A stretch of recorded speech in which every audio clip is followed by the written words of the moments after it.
Bien, chers amis, nous arrivons non pas au terme de notre travail, mais au cœur de notre travail, puisque à la fois Gilles de Truchy, qui est à ma gauche,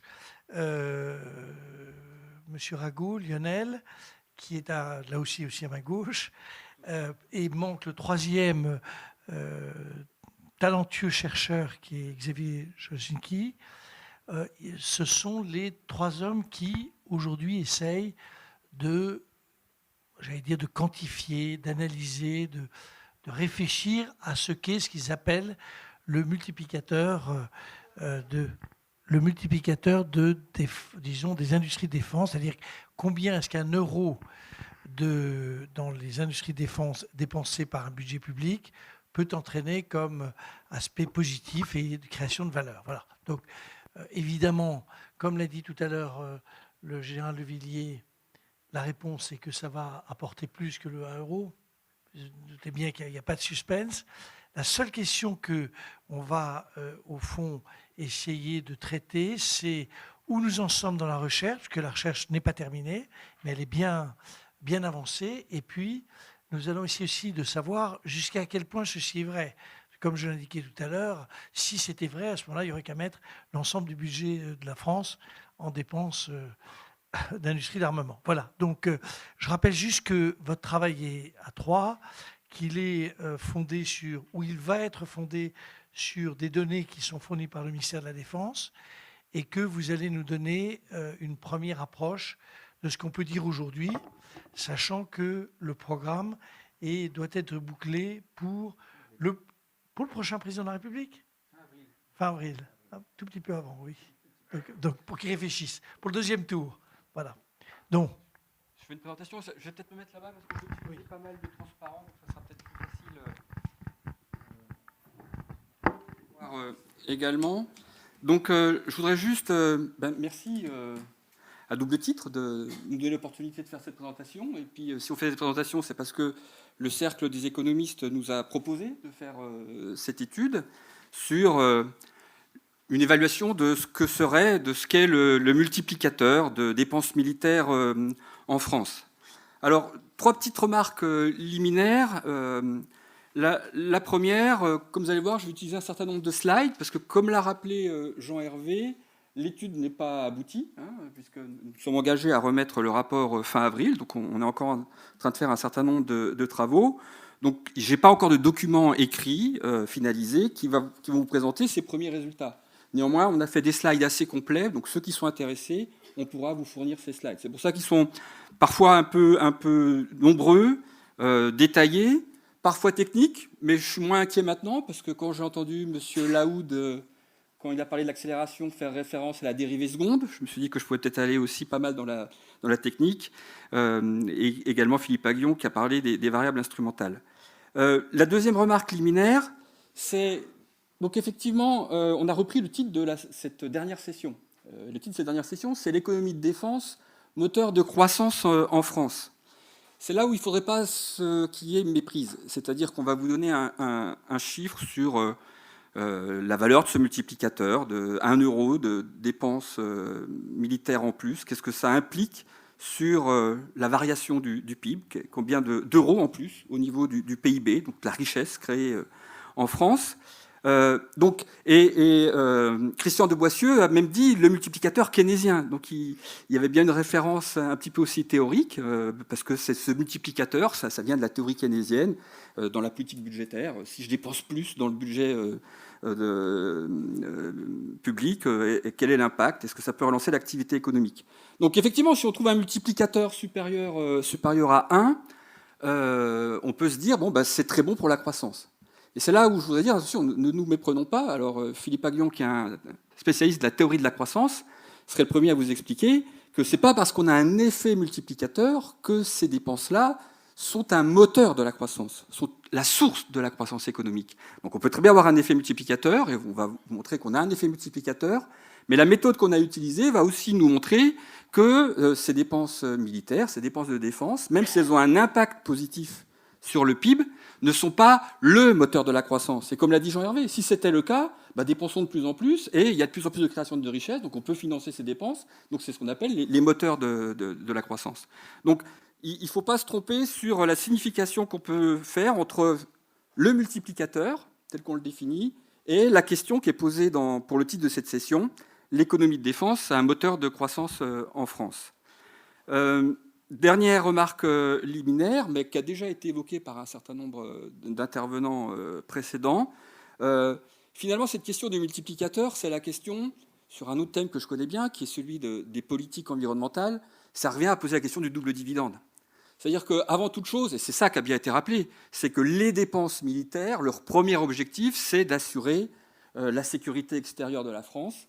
Et donc, cerise sur le gâteau, si en plus elles permettent d'avoir des effets bénéfiques sur l'économie, c'est ce qu'on appelle le double dividende, hein, c'est-à-dire c'est comme les politiques environnementales, leur premier objectif c'est de préserver l'environnement, mais si en plus on se rend compte que ces politiques peuvent créer de l'emploi, alors cerise sur le gâteau. Là c'est pareil, donc n'oublions jamais que le premier dividende, hein, c'est de financer la sécurité extérieure, et effectivement, cerise sur le gâteau, si on a des effets externes positifs sur l'économie, autant profiter, mais inversement, si on avait trouvé un multiplicateur inférieur à 1, mais même dans certains pays on trouve un multiplicateur négatif, ça ne veut pas dire qu'il faut réduire forcément les dépenses de défense, juste de dire qu'il n'y a pas la cerise sur le gâteau, mais le gâteau il est là. Donc voilà mes trois remarques liminaires. Donc la question qui nous a été posée, c'est comment effectivement, comment on peut mesurer l'impact qu'aura 1 euro, hein, c'est le concept de multiplicateur. Si j'augmente d'1 euro les dépenses de défense, quel va être l'impact sur le PIB? Alors, quand on s'intéresse à cette question, donc ça a été rappelé par Jean Belin, il y a peu de travaux qui sont faits en France, il y en a beaucoup plus aux États-Unis, pour diverses raisons, plusieurs raisons. Il y en a qui sont faits également dans d'autres pays, et même pour un pays, on ne trouvera pas la même valeur du multiplicateur, parce que ça va dépendre de la méthode qu'on utilise, de l'approche qu'on utilise. Donc la première question qu'on s'est posée, c'est quelle approche on va utiliser, quel type de valorisation on va reprendre. Et dans la littérature, vous trouvez 3 types d'approches qui sont utilisées pour essayer de donner cette valeur du multiplicateur. Donc, comme l'avait dit Christian de Boissieu, effectivement, quand on passe multiplicateur, on pense au multiplicateur keynésien. C'est-à-dire que un grand nombre de ces évaluations étaient faites précédemment, un peu moins aujourd'hui, à travers des modèles macroéconométriques keynésiens. Alors, exemple, c'est le modèle Mésange utilisé par l'INSEE. Mais ces modèles-là, ils sont keynésiens. C'est-à-dire qu'ils ont un a priori sur le fonctionnement de l'économie, qui est la théorie keynésienne, qui est grosso modo, pour renvoyer aux différents canaux qui ont été évoqués par Jean Belin. Il avait dit 3 canaux. Le plus important, finalement, c'est le bien-être, hein, assurer la sécurité. L'autre canal, c'est le canal de la demande. Hein, ça crée de la demande pour les autres industries, pour les autres services, etc. Donc c'est le canal de la demande. Hein, et c'est l'approche keynésienne. Ce qui est fondamental, c'est la demande. Et tout va être tiré par la demande. Alors, effectivement, si vous utilisez un modèle macroéconométrique keynésien, quand vous dépensez 1 euro de plus dans le budget de la défense, c'est une demande de l'État et vous aurez les canaux keynésiens qui se mettent en place. Et c'est le calcul standard du multiplicateur keynésien. Mais qui, du coup, va complètement occulter le deuxième canal qui n'a pas été évoqué jusqu'à maintenant, qui est le canal de l'offre, qui, lui, porte plutôt sur les effets R&D autres, donc sur le côté des entreprises, l'effet bénéfique, mais qui ne passe pas par la demande. Et ça, c'est plutôt ce qu'on va utiliser, la deuxième approche, qui sont des modèles d'équilibre général, dynamique, alors qui peuvent être stochastiques ou pas, peu importe. Donc ce que les économistes appellent les modèles DSGE, à ne pas confondre avec DGSE. Donc ce n'est pas l'évaluation par le feu, la DGSE, mais c'est bien l'évaluation par les modèles dynamique stochastique général équilibrium. Donc là, ils vont plutôt insister sur le côté offre, sur l'impact à travers la R&D, donc la frontière technologique, beaucoup de choses qui ont été évoquées. Hein. D'ailleurs, on a bien vu que c'était plutôt cet aspect-là qui était évoqué aujourd'hui que l'aspect demande. Mais va négliger un peu les aspects très demande de court terme, etc. Donc c'est une construction avec des a priori théoriques du fonctionnement de l'économie, et le multiplicateur que vous en retirez, il est conditionnel à ces a priori théoriques du fonctionnement de l'économie. Donc la troisième approche, donc on m'a dit qu'il fallait avoir un petit signe de la main, donc la troisième approche, c'est une approche qui se veut athéorique. C'est-à-dire qu'on ne va pas utiliser un modèle qui est censé représenter le fonctionnement de l'économie française. On va prendre les données Et donc c'est une approche économétrique, athéorique, du type modèle, ce qu'on appelle ça modèle VAR. Et on va essayer de tirer le maximum d'informations de ces données. Alors ils les font sur une relativement longue période, hein, donc c'est des séries qu'on appelle temporelles, à différentes périodes, et de voir les interactions qui existent entre les dépenses militaires, le PIB, mais dans les deux sens. Hein, comment le PIB peut influencer les dépenses militaires et comment les dépenses militaires influencent le PIB. Donc c'est des travaux économétriques, et c'est là que l'apport de Gilles de Truchy était fondamental pour nous. Hein. C'était une équipe qui a été conçue comme ça, parce que Gilles est un économètre, mais un théoricien de l'économétrie. C'est-à-dire qu'il ne fait pas qu'appuyer sur le bouton, il développe les approches, et donc il connaît bien leurs limites et avantages respectifs. Alors, c'est cette approche VAR qu'on va utiliser, qui est l'approche qui est principalement employée actuellement également aux États-Unis. Elle a cet avantage de ne pas faire d'a priori théorique, donc pas mettre plutôt l'accent sur les canaux de court terme, plutôt l'accent sur les canaux de long terme, les prendre tous ensemble. Elle a quelques inconvénients. Elle soulève trois défis. Hein. Donc, le slide suivant, merci. Donc, elle soulève plusieurs défis qui, justement, l'identification de la direction de la causalité. Donc, on aura quelques enseignements à ce niveau-là, mais ce n'est pas toujours évident. Et surtout, cette approche-là, par contre, vous l'avez bien compris, elle va nous donner la valeur du multiplicateur, mais elle ne nous dira absolument rien sur les mécanismes, sur les canaux, puisque justement, on ne représente pas ces canaux de transmission. Hein. Donc, c'est un résultat brut. Le deuxième point, c'est ces approches économétriques, elles ont quelques contraintes, et en particulier, il faut normalement un grand nombre d'observations, puisqu'on fait de la statistique, et c'est la loi des grands nombres, généralement, en statistique. Or, quand on travaille sur ce type de données, on dispose d'un nombre plus réduit de données. Néanmoins, justement, avec des approches assez récentes de l'économétrie, on peut quand même appliquer ces méthodes-là sur un nombre de données plus restreint. Et puis, le troisième point, c'est la question, finalement, de la distinction entre ce qui se passe à court terme. Finalement, on retrouve les canaux de court terme et de long terme, y compris dans cette approche-là, ce qui se passe à court terme et ce qui se passe à long terme. Et il faut donc bien distinguer les forces de long terme qui y a entre ces deux séries, le PIB, la création de richesses et les dépenses militaires, et des mécanismes qui sont plus de court terme, et c'est toute la question de la non-stationnarité. Je ne rentre pas dans les détails, mais c'est important. Alors, prenons ces trois problèmes, parce que c'est ça qui va faire la qualité ou non des résultats qu'on obtient. C'est-à-dire qu'on trouvera toujours un résultat, sauf qu'il sera plus ou moins valide selon les critères scientifiques. Et ce qu'on s'est engagé à faire, c'est que pour bien montrer la validité de notre travail, c'est qu'on souhaitera publier ce travail-là également dans les meilleures revues économiques, qui sera le critère pour dire, voilà, on a bien utilisé pour essayer de donner cette valeur-là les outils à la pointe des travaux des économistes actuels. Donc, sur le premier défi, la question de la causalité, vous allez avoir des VAR structurels. Je ne rentre pas dans le détail parce que finalement, on va remettre un petit peu de théorie de manière indirecte. Ce n'est pas ça qu'on veut faire. Il y a les VAR narratifs, ça c'est très utilisé actuellement aux États-Unis. Parce que, vous voyez bien, si on veut savoir quel va être l'impact d'un choc, d'une augmentation des dépenses militaires sur le PIB, il faut s'assurer que ce choc, il soit bien exogène, c'est-à-dire qu'il ne soit pas endogène, c'est-à-dire qu'il ne résulte pas lui-même de l'évolution du PIB. On a eu plus de croissance, alors ça dessert les contraintes, et donc c'est pour ça que les dépenses vont augmenter. Donc ce n'est pas un choc exogène.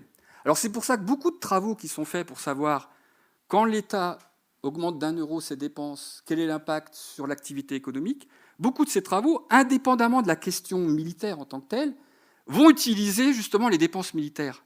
Parce que c'est un des rares exemples où on peut essayer de trouver vraiment des chocs qui sont exogènes, c'est-à-dire qu'il y a une augmentation qui ne résulte pas de l'activité économique. Parce que précisément, en période de conflit, vous allez avoir une augmentation des dépenses militaires et qui ne pouvait pas être anticipée, qui n'est pas la résultante de l'activité économique. Donc c'est cette approche qu'on appelle les VAR narratifs, ou pas seulement les VAR. Donc je vais juste vous donner c'est le slide d'après. Donc c'est très utilisé aux États-Unis. C'est pas ce qu'on va faire. C'est bien ce qu'on aurait aimé faire, parce que je veux dire, c'est un peu comme dirait Philippe Aghion, c'est sur la frontière de la recherche. Aujourd'hui, c'est ça qu'il faudrait utiliser. Mais ce n'est pas ça qu'on va utiliser, tout simplement parce que, comme je vous l'ai dit, il faut beaucoup de données, et il en faut encore plus avec cette approche-là. Et malheureusement, vous allez voir sur qu'est-ce qu'on peut utiliser comme type de données. On ne peut pas faire des choses sérieuses en France avec ce type d'approche. Aux États-Unis, ils ont un appareil statistique plus développé, et vous voyez, donc c'est le slide d'après, s'il vous plaît. Donc vous voyez, je cite quelques données, et puis vous avez la valeur du multiplicateur au milieu. Donc vous voyez que c'est assez rare qu'il soit supérieur à 1. Alors c'est un multiplicateur à 1 an ou à 2 ans. Donc quand on augmente d'un dollar les dépenses militaires aux États-Unis, eh ben, le PIB américain il va augmenter de 0,4 ou 0,6, ça dépend des études, 0,6, 0,8, puis pour le Canada entre 0,4 et 1,6. Et puis la dernière étude, c'est Ramet, qui, elle, arrive jusqu'à 1,1 ou 1,2 à 2 ans, et elle obtient 1,21, oui, donc 1,25. Alors, si j'insiste, pourquoi regardez les séries. 1890-2010, 1939-2008, donc ils sont sur une longue période historique. Et puis surtout, si je prends Ramet, donc c'est des données qui vont de 1939 à 2008, mais c'est des données trimestrielles. Donc ils ont les évolutions des dépenses militaires et du PIB tous les trimestres, donc ils ont beaucoup de points. Et ça, on ne dispose pas sur une aussi longue période de ce type de données, donc on ne peut pas l'utiliser. Néanmoins, on voit bien que c'était pas si évident que ça, Jean-Hervé. Oui, sans surprise, etc. Quand vous regardez, parce que là, je vous ai mis que quand, justement, c'est sur les dépenses militaires.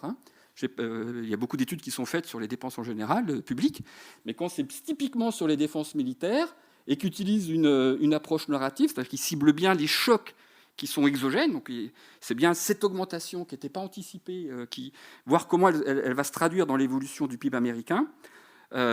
C'est assez rare que les études nous montrent que ça entraîne une augmentation du PIB supérieure à la dépense initiale, et qui, mécaniquement, normalement, puisque si vous augmentez vos dépenses d'1 €, vous augmentez mécaniquement, instantanément, le PIB d'1 €, puisque dans le PIB, il y a l'activité publique qui est évaluée au coût.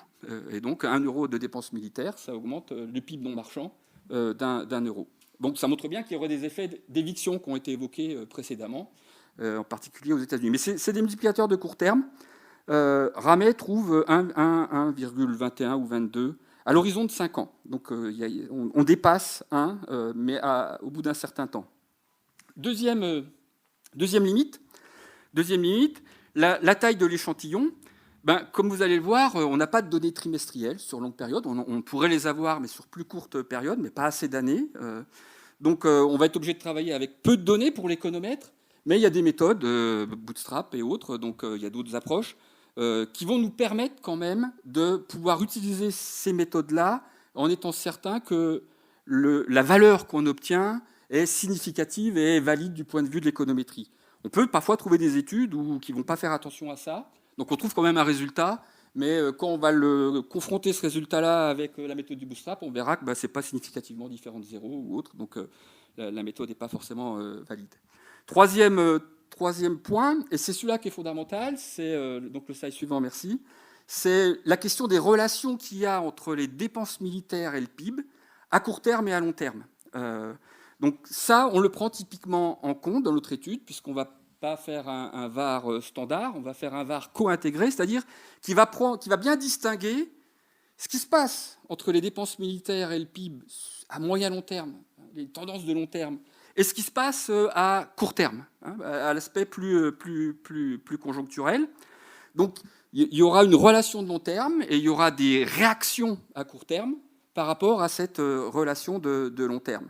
Et c'est ça aussi qui va du coup nous permettre d'aller un peu plus loin dans la réflexion en disant, on va pouvoir dire, mais est-ce que du coup les dépenses militaires, certes, j'ai déjà donné le résultat, on aura un multiplicateur qui va être supérieur à 1, mais est-ce qu'on peut en déduire que du coup les dépenses militaires tirent le PIB, et donc chaque fois qu'on augmente plus, ça va permettre d'accroître le PIB, ce qui là, dans ce cas-là, pourrait être considéré comme un moteur de la croissance à long terme. On verra qu'avec cette méthode-là, on va pouvoir répondre à cette question, et je ne vous donne pas tout de suite de résultats. Alors, les données, donc le slide suivant, qu'est-ce qu'on utilise comme données ? On utilise, pour les dépenses militaires, on peut utiliser les dépenses militaires fournies base OTAN. Et puis, vous avez une autre base de données, mais qui aurait été utilisée base de l'OTAN, qui est la base SIPRI, Stockholm International Peace Research Institute, donc, qui le fait pour tous les pays, pas que la France, bien sûr. Alors, on a choisi d'utiliser les données SIPRI et pas les données OTAN. Je vous explique pourquoi. Alors, comme je vous l'ai dit, SIPRI utilise les données OTAN. Alors, si vous regardez les données de la France, vous comparez les deux séries, jusqu'en 2006. Alors on les a depuis 1949. Donc voilà, hein. On va avoir les dépenses de la défense, les dépenses militaires depuis 1949 en France jusqu'en 2015, fournies par l'OTAN, fournies par CIPRI. Comme CIPRI utilise les données OTAN, ce n'est pas une surprise de constater qu'entre 1949 et 2006, c'est exactement les mêmes données. Néanmoins, à partir de 2006, ça change. Ça change parce que le périmètre de la comptabilité en France fait qu'en 2006, on a enlevé certains types de dépenses qui relevaient du ministère de la Défense et qui vont aller dans un autre ministère. Alors c'était les autres forces, je n'ai plus le détail exact. Puis surtout, à partir de 2009, vous avez la gendarmerie. La gendarmerie qui sort des dépenses du ministère de la Défense. Alors, on pourrait se dire, c'est pas grave, hein, on va quand même prendre les données autant. Non. Pourquoi ? Parce que c'est purement comptable. Ces dépenses-là, elles existent toujours. Donc, du point de vue économique, prendre les données autant, qui, elle, nous dit, attention, vous voyez, là, il y a un choc négatif, on a moins dépensé. Mais c'est simplement parce qu'on a enlevé ces dépenses-là, qui existent toujours du point de vue économique. Parce que d'un point de vue comptable, on dit ça ne relève plus du ministère de la Défense, ça va relever du ministère de l'Intérieur pour la gendarmerie. Hein, vous voyez ? Donc, ça serait dire, regardez, il y a eu un choc négatif sur les dépenses militaires, et on verra qu'il ne se fait pas passer grand-chose sur le PIB. Donc on pourrait presque avoir un résultat qui nous dirait, vous voyez, quand on réduit les dépenses militaires, ça n'a pas d'effet sur le PIB, ça peut même l'accroître. Ces dépenses-là, elles existent toujours. Hein. Elles changent juste d'un point de vue purement comptable. Donc, ce que fait CIPRI en réalité, c'est là que ça change, CIPRI va garder le même périmètre. Il va garder le même périmètre de dépenses. Et donc, après 2006, il continue à intégrer le poste autres forces, et après 2009, il continue à intégrer les dépenses de la gendarmerie dans les dépenses de la défense. Donc on a bien, de 1949 à aujourd'hui, exactement le même périmètre. C'est pour ça qu'on garde CIPRI. L'autre solution, c'est de faire l'inverse, hein, c'est-à-dire recalculer les données entre 1949 et 2006-2009 pour les enlever, mais là, c'est un gros travail, je ne suis pas sûr qu'on aurait eu les données. Donc voilà la raison. Et puis, on a les données du PIB, hein, ça c'est donné par la comptabilité nationale, et on les a aussi de 1949 à aujourd'hui. Alors après, c'est très technique, je crois que je vais aller assez vite, donc vous pouvez passer le slide d'après. Bien évidemment, c'est ce qui avait été évoqué tout à l'heure quand le directeur général de l'armement a dit l'objectif c'est 3,6% de croissance du PIB. On a tous réagi, les économistes. Bien évidemment, on travaille sur le PIB en volume, hein, et pas le PIB en valeur, et il donnait le chiffre du taux de croissance en valeur, c'est-à-dire qu'on va regarder l'impact, la richesse réelle créée précisément en volume, c'est-à-dire hors évolution du prix. Donc il faut reconstruire le PIB en volume, et les dépenses, pareil, en volume. Là, par contre, on ne dispose pas d'un prix spécifique des dépenses militaires, donc comme dans toutes les études internationales, on déflate par le prix du PIB. Alors, dans le slide d'après, vous avez simplement l'évolution. Voilà, vous avez la part des dépenses de défense dans le PIB entre 1949 et 2015. Alors, soyez pas surpris, on vous dit tous l'objectif c'est d'atteindre 2%, et vous voyez que nous, on ne descend pas en dessous de 2%. Rappelez-vous qu'on n'a pas on a gardé le périmètre CIPRI. Hein, donc, aujourd'hui, c'est 1,8 à peu près dans le données autant. Mais on reste légèrement au-dessus de 2 une fois qu'on réintègre les dépenses qui étaient avant dans le ministère de la Défense. Mais ce n'est pas ça qui nous intéresse. Mais vous voyez bien quand même qu'il y a eu une diminution assez sensible de la part des dépenses de défense dans le PIB, avec des chocs au début de la série qui sont liés à la guerre d'Indochine et à la guerre d'Algérie. Alors, slide suivant, on passe, c'est très technique, mais je vous ai expliqué, c'est le document écrit qu'on pourra fournir à d'autres personnes s'ils sont intéressés par ça. Donc le slide d'après, vous pouvez également le passer. Allez, et on peut aller à celui d'après. Voilà. Donc ce qu'on va pouvoir regarder, c'est donc toute cette information statistique sur comment évoluent ces deux séries, le PIB, la création de richesses et les dépenses militaires. On va pouvoir capter l'impact, les relations qu'il y a à court terme et capter les relations qu'il y a à long terme, avec justement cette approche qui distingue bien les deux types d'effets. Bon, passez au deux slides après même, donc là je passe. Voilà. Donc ça y est, vous avez le résultat. Donc c'est le graphique de gauche qui vous dit quand je vais dépenser en t égale 0, 1 euro de dépenses supplémentaires, qu'est-ce qui se passe au niveau du produit intérieur brut. Alors notre résultat nous dit qu'à très court terme, c'est-à-dire l'année qui suit, vous allez avoir un tout petit effet négatif,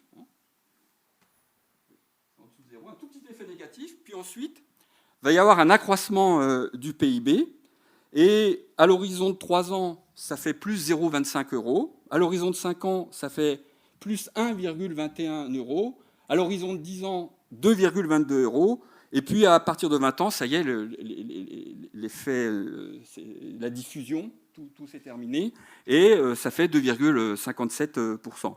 Ce qui est important, c'est statistique, c'est une estimation, c'est aussi de bien regarder ce qu'on appelle l'intervalle de confiance. Vous voyez, c'est les deux bornes, celle qui est en dessous, puis celle qui est au-dessus, qui nous dit c'est pas la vraie valeur, c'est celle qu'on estime.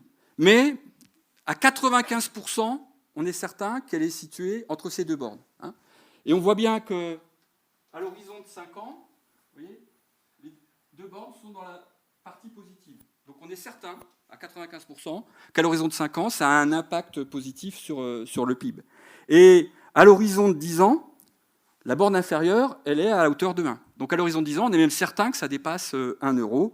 Et à l'horizon de 20 ans, à 95%, on est sûr que la vraie valeur du multiplicateur est comprise entre 1,34 et 3,6. Et on l'estime à 2,57.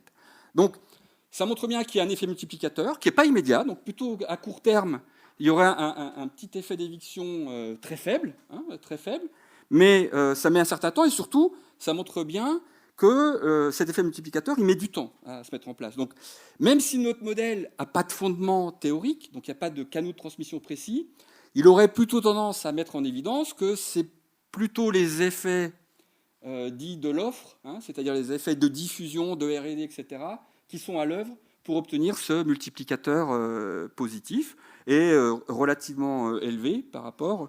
Alors, juste... j'ai insisté sur Ramet, qui est une étude qui est importante aux États-Unis, qui obtenait, rappelez-vous, un 1,2 à l'horizon de 5 ans, et on obtient un 21 à l'horizon de 5 ans. C'est un pur hasard, mais donc on a un ordre de grandeur à l'horizon de 5 ans qui correspond aux États-Unis. Alors, j'ai quasiment terminé. Donc, on obtient bien un multiplicateur supérieur à 1, mais à moyen long terme. Il faut du temps pour que ça, effectivement, ça a un impact positif sur le PIB. Peut-on pour autant en déduire que les dépenses de défense peuvent être... C'est le slide d'après, s'il vous plaît. Donc, peut-on en déduire que les dépenses de défense peuvent être le moteur? C'était le titre de la session. Est-ce que ça a bien un impact positif à long terme, et supérieur à 1 € de dépenses militaires? Ça entraînera une croissance du PIB supérieure à 1 € à un horizon de 5-10 ans, voire même jusqu'à 2,5 à un horizon de 20 ans.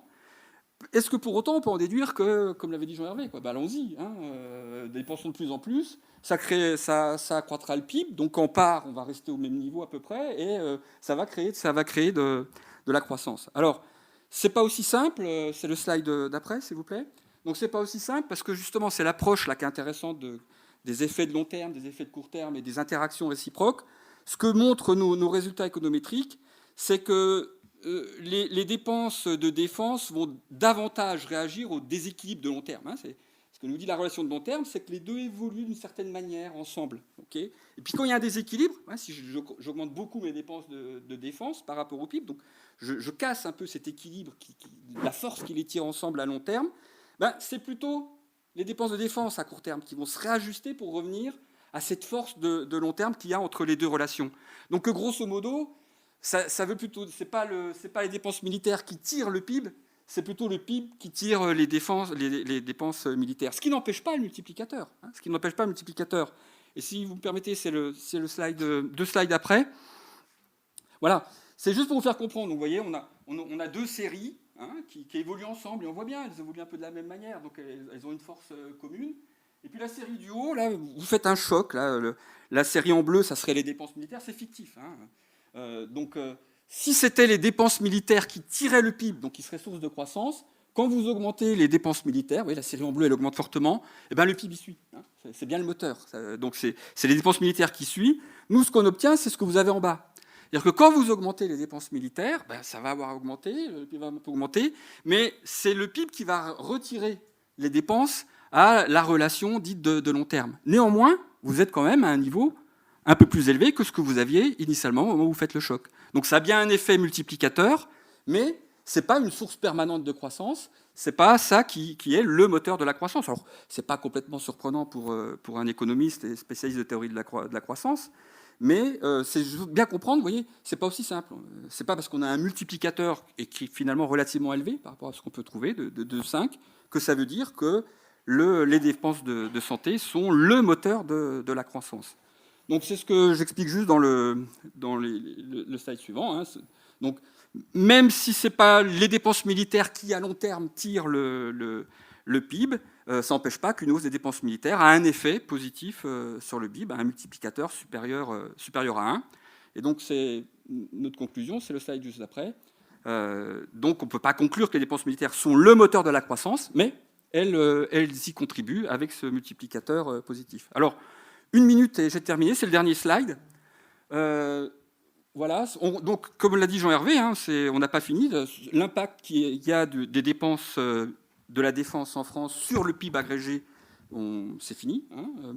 Néanmoins, on poursuit en faisant de la comparaison internationale, c'est-à-dire qu'on a également les mêmes données pour les États-Unis, le Royaume-Uni, l'Allemagne. Donc on va utiliser notre même méthode pour calculer le multiplicateur dans ces 3 pays et de pouvoir faire une comparaison du multiplicateur qu'on a en France par rapport aux États-Unis, Royaume-Uni, Allemagne, avec la même méthode. Donc on peut se permettre de comparer les multiplicateurs. On voulait le faire également sur l'Italie et le Canada. C'est un petit peu plus compliqué. C'est lié à des problèmes de comptabilité nationale et de rupture dans la série. Et comme vous avez bien compris qu'on veut capter toute l'information des données qui sont fournies, quand il y a une rupture dans la série, ça donne de la fausse information. Donc je pense qu'on va se limiter aux États-Unis, Royaume-Uni et Allemagne. Deuxième développement de l'étude, et on voit bien que ça a été central aussi, c'est qu'on va appliquer la même méthode, cette fois-ci non pas sur le PIB agrégé, le PIB de la France, mais sur ses composantes. C'est-à-dire qu'on va regarder quel est l'impact de ces dépenses de défense sur les différents secteurs de l'économie française, donc sur la valeur ajoutée des différents secteurs. Et puis il y a un deuxième temps de l'étude. Donc là, l'horizon, c'est plus fin avril. Hein. C'est à fin avril, on va remettre tous les travaux économétriques basés sur cette approche. Le deuxième temps d'étude, on revient à quelque chose de plus structurel, de plus théorique. Là, c'est à l'horizon de la fin de l'année. C'est la construction justement d'un modèle d'équilibre général. Hein. Donc, comme là, d'ailleurs, sans le savoir, Jean-Hervé, on ne s'était pas trop trompé, mais sans le savoir, on voit bien que les effets sont plutôt à moyen long terme. Et justement, cette approche-là va plutôt modéliser les effets de diffusion qui passent par le côté offre. Parce que là, ça nous permettra de mieux quantifier les différents canaux, et en particulier à travers les différents secteurs de diffusion de ces dépenses militaires sur l'activité des différents secteurs. Donc voilà en quelques mots où on en est, ce qu'on a obtenu, comment ça se situe par rapport à la littérature et ce sur quoi on est en train de travailler actuellement. Merci.